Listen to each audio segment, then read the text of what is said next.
What is up, guys? Remarkable here, bringing you more gameplay, of Hardline, but actually this is different and this is totally new, and I want to know what you guys think about this. I am actually doing something called, I guess I'd like to call it a scenario, which is I play a game with a different scenario. Now this scenario was actually brought on by somebody that was watching me stream, and it's a really cool guy. He stops in by every now and then, and he's just really cool. I want to say the name, but yet I don't want to get it wrong and then give credit to the totally wrong person. But you know who you are once I tell you the scenario. He wanted to know how hard it would be to play a game, you know, being an actual good cop, you know, just going around not killing anybody, just putting them down. You know, being actual good cop, or the way I like to see it is like being like Batman. I mean, who doesn't want to be Batman? Come on. Come on. I'm Batman. Who doesn't want to be Batman? And if you don't think Batman's cool, I mean, if you don't want to be Batman, I'm sorry. There's nothing I can do for you. You must be living a sad life. 'Cause Batman. No, but let's get back into the game. The way I started out this gameplay was this is just a simple me using a taser, which is, I honestly believe, one of the best secondary weapons out there. It helps you out in really close quarters, especially when you need to take on multiple people. Like if two people are using the buddy system, which is a great way to play Battlefield Hardline, by the way. It is really good to take on two guys at the same time, quietly. I mean, you could have a suppressor, but it takes more than one shot for the suppressor, unless you have a suppressed sniper rifle or a deagle. I don't know if you can suppress that. I don't think you can. No, I was wrong. You can't suppress that. But I mean, you could take on multiple people in such a small amount of time with a taser. But by the time they have enough, by the time they react, they're tased, and then next the other guy's tased, which makes this gun like really good in close quarter combat. Now the range on this gun, I couldn't find anything on SimTech, which was kind of rough because I really wish I could have found something, like at least on the range. But it is a one-hit kill. Let me get that out there. It is a one-hit kill for sure. And one of the cool things about this weapon is it's like a headshot. You take somebody, you hit them once, and they are down for good, which I thought was really cool and really great. Now another thing about this weapon is that the range isn't the best in range. It's about 20 to 25 feet. Now I'm telling you maybe this because I didn't really have an in-game ruler when I tried figuring this out. What I did was I used a body, I guess you could say. I forgot how you call them, but I used a body and I used them to crawl the range. And you know, I used some, I'm assuming every person in Battlefield Hardline are around 6 feet average male height.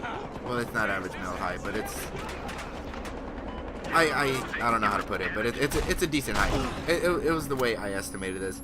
So 20 to 25 feet, because it measured out a decent amount.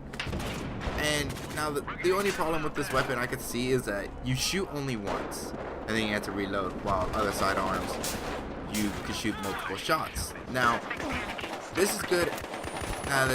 There's no good about it. That's a really bad part in it. But usually if you are that close and you do manage to pull out a round, you are actually close enough to hit them. So I mean, if you are already that close, might as well pull out your melee weapon and slap the crap out of that guy.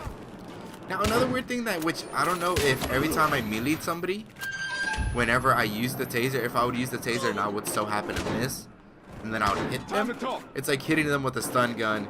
They would literally drop with one hit, which I thought was cool. But I don't know if that was just some type of glitch, or if it's meant to be that way, or if they were just weak. Because I'm not hitting them with one of the strong weapons. I'm using one of the defaults for the thieves. It's a baseball bat. For the cops, I guess you could say, I use the normal baton, not a collapsible baton, just a regular baton, a weapon that takes usually 2 hits to knock out an opponent. So I don't know if this was some weird little glitch that every time I would miss a taser shot and then I would hit him, it would put him down pretty quickly. Which, it was good, it was fun. I mean, hitting a guy, punching a guy in the face, and next thing you know he's getting shocked. That was a turbo hit. That was truly a Batman thing to do. Now another thing, I really thought this was fun. I hope I can do more of this.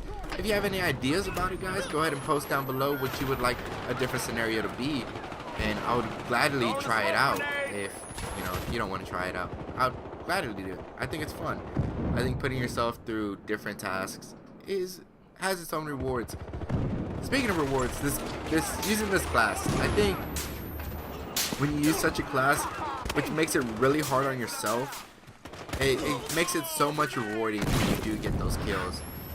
Managing, I think, one of the hardest things with this weapon, which I had to go into team deathmatch. Don't forget, this is team deathmatch, because Conquest, using this weapon by itself is a pain.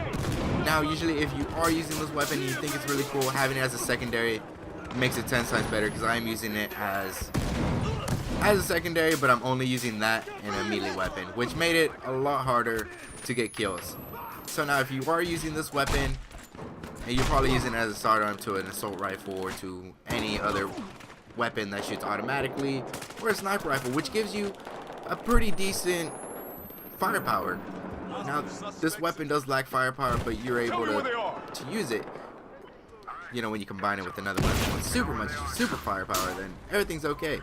Now, another thing about this weapon, I think I went off topic, but another thing about this amazing weapon is the points. You do get a lot of points for using it, not only for non-lethally taking down somebody, but you also get 25 points for every time somebody does kill somebody when you interrogate a guy. Now, the way you interrogate somebody is usually when you do a melee weapon, not a front hit, but a cinematic. You know, you take them down from behind, you throw them on the ground, you make them eat dirt. That is the type of takedown that makes you available to to interrogate them. That's the only way you can take them down, or if you use a taser. Now, taser, I think it's a lot better. It's a lot safer than going up to the guy in the back where he could turn, and then you're gonna have to slap him in the face a couple of times with a baseball bat or a baton.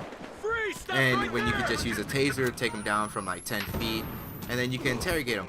And it also gets you out of that fire zone, which is something that's incredibly something that you need. It's something that you really need in order to take a person down without getting in trouble. Like here, take that for example. You can go back to the guy if it's safe, and you can interrogate him. And if you usually take somebody down, you have to go through a long cinematic, where, as you'll see up here, I didn't die, but I could have died, because you're leaving yourself out there when you're doing a cinematic, and it takes a while, because it is a melee weapon. I think when you use a knife, it's a lot easier, because look at this. You're doing a little cinematic, and then that leaves you way too open, and it's not usually the best thing to do, but it has its own rewards because it looks cool. It looks when you hit somebody in the face. Like when somebody's laying down and you jump on them, then you kick them in the gut. That's rewarding. I don't know why. I'm a monster. No, I'm Batman. That's what I am. But guys, thanks so much for watching. And if you'd like to see more of this, go ahead and post down in the comments down below. What kind of scenario would you like me to run next? I think this was really fun and really cool. Until next time, guys, stay remarkable.